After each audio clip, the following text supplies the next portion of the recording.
वाले होंगे। मैं इस वीडियो में कोई ऐसा दावा नहीं करने वाला हूँ कि 1 महीने की स्टडी में सीटेट पास, 90 दिन की स्टडी में टीटी एग्जाम पास, या कुछ ऐसे ट्रिकी फॉर्मूले मैं आपको नहीं बताने वाला हूँ जिसे देखकर आपके मुंह में पानी आ जाए और आप उसी तरह स्टडी करने लग जाओ और रिजल्ट कुछ भी ना मिले।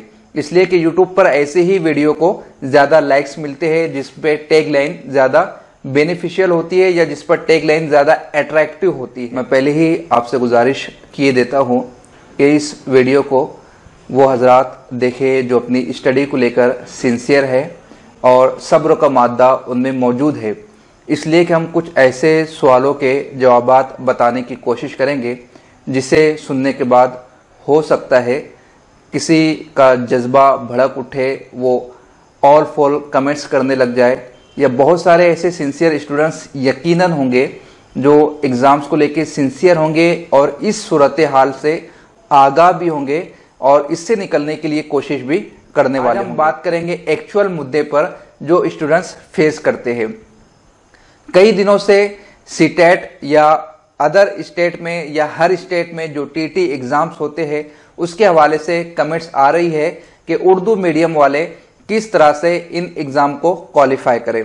उसी के हवाले से आज हम गुफ्तगू करने वाले हैं कि सबसे पहले तो हम सीटेट या मुख्तलिफ रियासतों में जो टेट एग्जाम होते हैं उसके पैटर्न को समझें। अगर हम सीटेट की बात करें तो 5 पार्ट में ये एग्जाम डिवाइड होता है। पहला पार्ट पेडागोजी पर होता है, चाइल्ड डेवलपमेंट एंड पेडागोजी। उसके बाद सेकंड पार्ट होता है लैंग्वेज फर्स्ट 30 मार्क्स, फिर होता है लैंग्वेज सेकंड 30 मार्क्स। आपने जो लैंग्वेज फर्स्ट लिया है आप लैंग्वेज सेकंड वो नहीं ले सकते, आपको उसके अलावा कोई और जबान सिलेक्ट करनी होगी। लास्ट में 60 मार्क्स रह जाती है, वो 60 मार्क्स या तो मैथमेटिक्स के लिए है या फिर सोशल स्टडीज के लिए है। इस तरह से 150 मार्क का ये पेपर होता है। अब यहां पर स्टूडेंट्स की जानिब से जो सवालात आते, सबसे पहला सवाल ये, क्या सीटेट का पूरा मटेरियल उर्दू में अवेलेबल है? दूसरा ये, सीटेट में जो लैंग्वेज का पार्ट है अगर हम उसमें लैंग्वेज फर्स्ट या लैंग्वेज सेकंड उर्दू जबान लेते हैं तो उसके लिए हम कौन सी किताबें पढ़े, किस तरह तैयारी करें, उसका तरीक़ेकार क्या होता है। तो सबसे पहले हम देखते हैं क्या सीटेट का पूरा सिलेबस, पूरा निसाब उर्दू जबान में मौजूद है या नहीं। इसके हवाले से मेरा जवाब होगा कि सीटेट का पूरा मटेरियल उर्दू जबान में मौजूद नहीं है। आपको बराह रास्त इंग्लिश किताबों से, हिंदी किताबों से ही इस्तेफादा करना होगा। मैं आपसे यही गुजारिश करूंगा कि आप उर्दू किताबों से इस्तेफादा करने की बजाय बराह रास्त रेफरेंस बुक्स पढ़े, बराह रास्त इंग्लिश किताबें पढ़ने की कोशिश करें। उसकी वजह आपको बताना चाहूंगा कि जो एग्जाम्स होते हैं चाहे वो टेट हो या सीटेट हो, वो 2 जबानों में होते हैं, इंग्लिश में और हिंदी में। अगर आप उर्दू से स्टडी करके जा रहे हो और आपसे एग्जाम लिया जा रहा है इंग्लिश और हिंदी में, तो आप इस पोजीशन में नहीं रहोगे स्टडी होने के बावजूद कि उन सवालों के जवाबात दे सको। जो टेक्निकल टर्म्स है, जो टर्मिनोलॉजीज है, वहां पर आप नाकाम हो जाओगे, वहां पर आप फेल हो जाओगे। कुछ एग्जाम्पल मैं आपको कोट किए देता हूं कि किस तरह से आपको टर्मिनोलॉजी की डिफिकल्टी हो सकती है। आप हिस्ट्री में पढ़कर जाओगे शाही रोजनामचे, लेकिन आपसे क्वेश्चन किया जाएगा क्रॉनिकल्स। इंग्लिश में शाही रोजनामचे को क्रॉनिकल्स कहा जाता है। आप पढ़ रहे हो शहरी तहजीब की यादगारें, लेकिन वहां पर पूछा जाएगा मोनूमेंट्स। आप पढ़ रहे हो अशोक के कुतबात, लेकिन आपसे क्वेश्चन पूछा जाएगा मैन्युस्क्रिप्ट ऑफ अशोकाज। यानी आपने स्टडी तो की है, जैसे सफरनामे, वहां पर इंग्लिश में क्वेश्चन में ये टर्म सफरनामा ये यूज नहीं होगा, बल्कि वहां पर यूज होगा अकाउंट्स ऑफ फॉरेनर। आपने सफरनामे तो पढ़े हैं, सफरनामे की स्टडी की है, किन किन लोगों ने सफरनामे तहरीर किए है, तारीख में उनसे किस तरह से फायदा हासिल किया गया, पूरा कंसेप्ट आपका क्लियर है। लेकिन एग्जाम में जो क्वेश्चन आएगा वो अकाउंट्स ऑफ फॉरेनर इस टर्मिनोलॉजी के साथ आएगा, लेकिन आप वहां पर जवाब देने की पोजीशन में नहीं रहोगे। फॉर एग्जाम्पल आपसे क्वेश्चन कर लिया गया, वो कौन सा राजा है जिसने सती और पॉलीगेमी की मुखालफत की? जवाब है राजा राम मोहन राय। सती आप जानते हो ये एक टर्म है, लेकिन पॉलीगेमी उसे उर्दू में कसरते अज़दवाज कहा जाता है, कसरते बीवियां कहा जाता है। तो आपने कसरते अज़दवाज का फलसफा तो पढ़ा है, लेकिन आपसे क्वेश्चन पूछा जा रहा है पॉलीगेमी का। तो आपको इल्म तो है, लेकिन टर्मिनोलॉजी की समझ ना होने की वजह से, उबूर ना होने की वजह से, महारत ना होने की वजह से आप जवाब देने की पोजीशन में नहीं रहोगे। दूसरी बात कि बहुत सारे राइटर्स ने सीटेट का जो सिलेबस है उसे तर्जुमा करके उर्दू जबान में पब्लिश किया है, लेकिन मैं आपको सलाह दूंगा कि अगर आप इन एग्जाम को पास करना चाहते हैं तो उन उर्दू किताबों को हरगिज ना पढ़ें, इसलिए कि जो उसके तख्लीककार है, जो उसके मुसन्निफ है, जो उसके मौलिफ है, जो उसके राइटर है, उन्होंने तर्जुमा निगारी से काम नहीं लिया है, बल्कि वो गूगल ट्रांसलेटर के माहिर है। वो इबारतों को उठाते हैं, गूगल ट्रांसलेटर पर पेस्ट करते हैं और लैंग्वेज को डिकोड कर लेते हैं, उसी तरह कॉपी पेस्ट करके उनकी किताब बन जाती है। वो फलसफा नहीं समझा पाते, वो कंसेप्ट नहीं क्लियर कर पाते हैं, टर्मिनोलॉजीज को नहीं बता पाते हैं, टेक्निकल टर्म्स को वाजे नहीं कर पाते हैं। नतीजतन आप पूरी किताब पढ़ लोगे और एग्जाम हॉल में एक सवाल का जवाब देने की भी पोजीशन में नहीं रहोगे। मेरे खुद के पास कुछ किताबें ऐसी है, क्योंकि हम जिस शहर में रहते हैं वहां उर्दू का गहवारा उस शहर को कहा जाता है, और बहुत सारे पब्लिशर ने इसकी कोशिश की है। जाड़ी जाड़ी मोटी मोटी जखीम किताबें उन्होंने पब्लिश की है, लेकिन यकीन जानिए उन किताबों से 2-4 सवाल भी नहीं आते हैं। स्टूडेंट्स का वक्त ज़ाय होता है, पैसा ज़ाय होता है। तो मैं समझता हूँ कि शायद आपको जवाब मिल गया होगा कि आपको बराह रास्त रेफरेंस किताबें ही पढ़नी चाहिए, या फिर आप ये कर सकते हैं कि बेस बनाने के लिए उर्दू किताबें पढ़ लीजिए और फिर एग्जाम के पैटर्न को मलहूज रखते हुए इंग्लिश किताबों से भी इस्तेफादा कर लीजिए। कि मैंने बराह रास्त इंग्लिश किताबें पढ़ने के लिए क्यों सजेस्ट किया है, उसका बेसिक रीजन ये है कि हमारे कंपटीशन में उर्दू मीडियम वाले, हिंदी मीडियम वाले, मराठी मीडियम वाले तो है ही, लेकिन साथ ही साथ हमारे कंपटीशन में वो लोग हैं जो इंग्लिश मीडियम से पढ़कर आए हैं।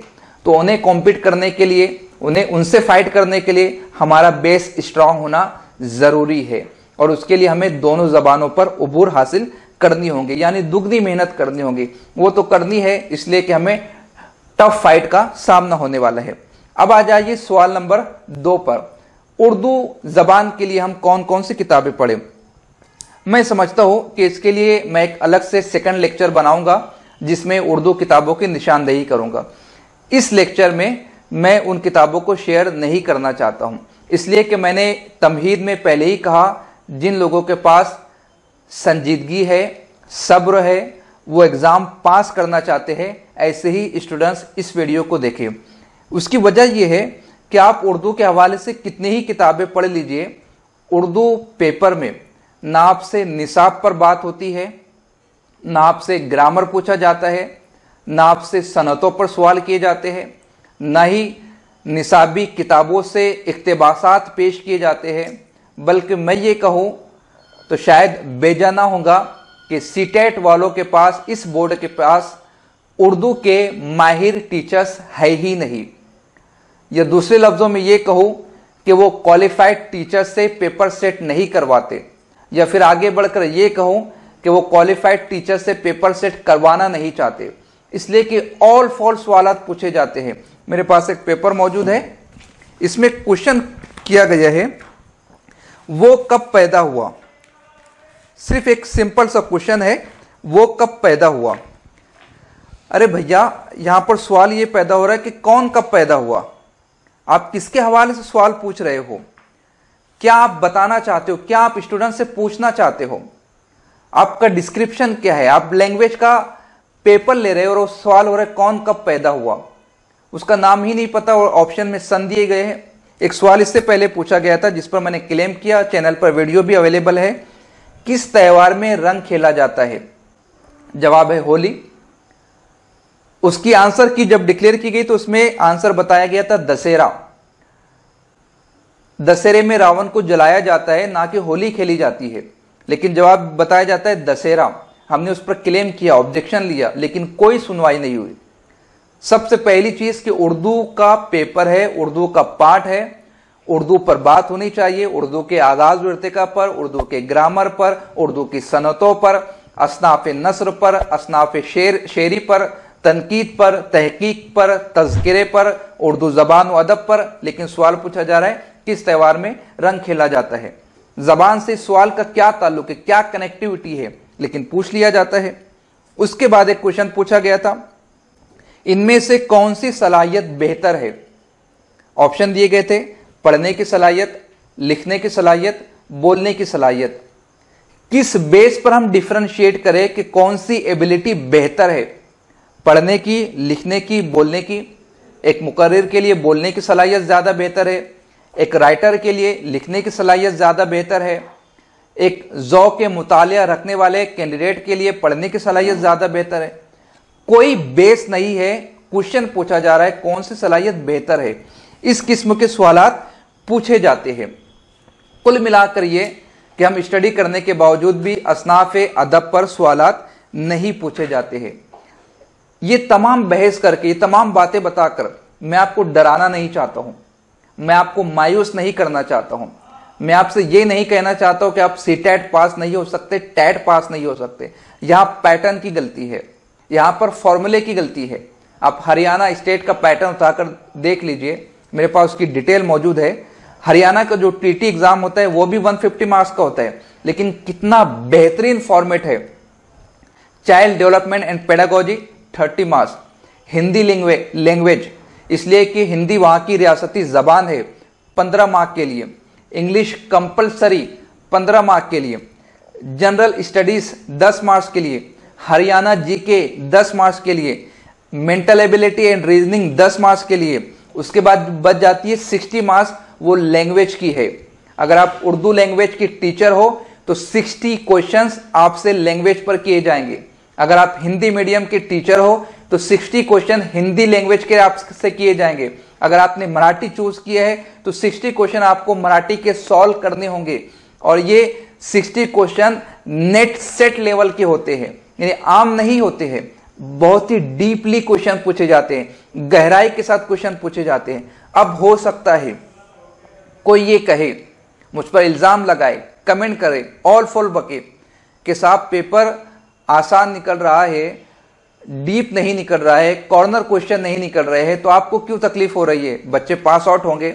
यही गलतफहमी इस वीडियो से मैं आपकी दूर करना चाहता हूं। बच्चे इससे पास नहीं होंगे बल्कि फेल होंगे। हमारी लैंग्वेज चाहे वो कोई भी हो, किसी भी स्टूडेंट की हो, चाहे वो उर्दू हो, हिंदी हो, इंग्लिश हो, वो उसके लिए स्कोरिंग पार्ट होता है। 90 मार्क्स पासिंग है ओपन के लिए। स्टूडेंट ये चाहता है कि 30 में से एटलीस्ट मुझे 28-25 मिल जाए ताकि अदर बर्डन मेरा कम हो जाए। लेकिन मैं आपको मेरी एग्जांपल देता हूं। पेडागोजी में मुझे 30 में से 29 मार्क्स है और उर्दू में मुझे 30 में से 18 मार्क्स है। जबकि उर्दू जबान से मैं नेट पास हूं, जीआरएफ पास हूं, एमएच सेट पास हूं, 4 यूनिवर्सिटियों का पेट एग्जाम पास हूं और उसमें पीएचडी कर रहा हूं, लेकिन मुझे 30 में से 18 मार्क्स मिली। अब इसका मतलब ये नहीं कि उर्दू जबान पर मुझे उबूर हासिल नहीं है। बिहम्दिही ताला मेरे 1600 आर्टिकल्स पब्लिश हो चुके हैं, 11 किताबें उर्दू में मंजर-ए-आम पर आ चुकी है, ब्लॉग्स मेरे हजारों की तादाद में, लाखों की तादाद में लोग रीड करते हैं। बताने का लब्बे-लुबाब ये है कि क्वेश्चन इस तरह पूछे जाते हैं कि आपके पास नॉलेज होने के बावजूद भी आप जवाब देने की पोजीशन में नहीं रह पाते हो, और जो जवाब आप देते हो फिर क्लेम करने के बावजूद भी वो चेंजेस नहीं होते हैं। अब इसका उपाय क्या है? शिकवा और शिकायत करने से नतीजा बरामद नहीं हो सकता। इसका उपाय ये होगा कि हम डिस्क्रिप्शन में एक ड्राफ्ट बना देंगे। हर सुनने वाला शख्स उस ड्राफ्ट को अपनी ईमेल आईडी से सीटेट को मेल करे कि आप उर्दू का पेपर मियारी बनाने की कोशिश करें। असनाफ शेरी पर, असनाफ नस्र पर, तहकीक पर, तनकीद पर, तस्करे पर, निसाबी किताबों पर, अगर आप पेपर फर्स्ट दे रहे हो तो पहली से 5वीं तक, सेकंड दे रहे हो तो 6ठी से 8वीं तक, उन किताबों पर मबनी सवालात पूछे जाए। ये क्या बात हुई कि कौन कब पैदा हुआ? ना नाम है, ना निशान है, सवाल पूछ ले जा रहे हैं, ऑप्शन में सन बता दिए जा रहे हैं। तो इस तरह से हम पेपर नहीं दे सकते हैं, इसलिए कि हमें पता ही नहीं है कि हम किस तरह से उसको जवाब दे, उसका आंसर लिखे। तो ये टेक्निकल प्रॉब्लम हमें सीटेट में देखने को मिल रही है। अगर आप चाहते हैं तो उसे सॉल्व किया जा सकता है। अब क्या, तो उर्दू मीडियम वाले करें क्या? उर्दू मीडियम वाले ये करें कि वो पेपर को 120 नंबरों ही का समझे। वो ये समझे कि चाइल्ड डेवलपमेंट 30 मार्क्स, मैथमेटिक्स या सोशल स्टडीज 60 मार्क्स, उसके बाद लैंग्वेज फर्स्ट या लैंग्वेज सेकंड वो 30 मार्क्स। उसके अलावा जो 30 मार्क्स उर्दू सिलेक्ट कर रहे हैं ना, उसे आप जहन से निकाल दें। आप टारगेट ये लेकर चले कि 120 में से मुझे 90 मार्क्स हासिल करनी है। उसकी एतबार से आप स्टडी करें, तैयारी करें, और वो 30 मार्क्स में से आप 15, 18, 20, 22, 25 जितनी ले सकते हैं वो आपको प्रॉफिट होगा, वो आपका बेनिफिट होगा। आप उस पर डिपेंड रहकर एग्जाम क्रैक करने की ना सोचे, बल्कि आपका टारगेट ये होना चाहिए कि 120 में से आप 90 हासिल करें और ये मेरा बोनस पॉइंट होगा। इस तरह से आप जाकर एग्जाम को क्लियर कर सकते हैं। तो शायद मैं समझता हूं कि आपके दोनों सवालों के जवाबात मैंने बेहतर तरीके से आपको बता दिए। क्या सीटेट का पूरा मटेरियल उर्दू में मौजूद है और उर्दू सिलेबस के लिए क्या पढ़ना चाहिए। अब भी एक पॉइंट बाकी रह गया है कि उर्दू के लिए क्या पढ़ना चाहिए। बहुत मुमकिन है आपके मेरे ड्राफ्ट से मेल से इस मर्तबा का पेपर म्यारी निकले, असनाफ या अदब पर बात हो, तो उसके लिए तो हमें पहले से तैयार होना चाहिए। तो उसके लिए कौन कौन सी बुक्स पढ़नी है वो कल के लेक्चर में मैं आपको बताने की कोशिश करूंगा। अगर आपको ये सजेशन बेहतर लगा है, सही मालूम हुआ है, तो आप इसे ज्यादा से ज्यादा शेयर करके दूसरों तक पहुंचाने की कोशिश करें ताकि वो भी मेल करें। अगर आपको सजेशन में कुछ कमी बेशी नजर आ रही है तो आप मोहब्बत के साथ, मतानत के साथ कमेंट करें ताकि उस पर हम सोच विचार करके उर्दू की फलाह व बहबूद के लिए बेहतर से बेहतर कदम उठाने की कोशिश करें। मिलते हैं अगले लेक्चर में। खुदा हाफिज।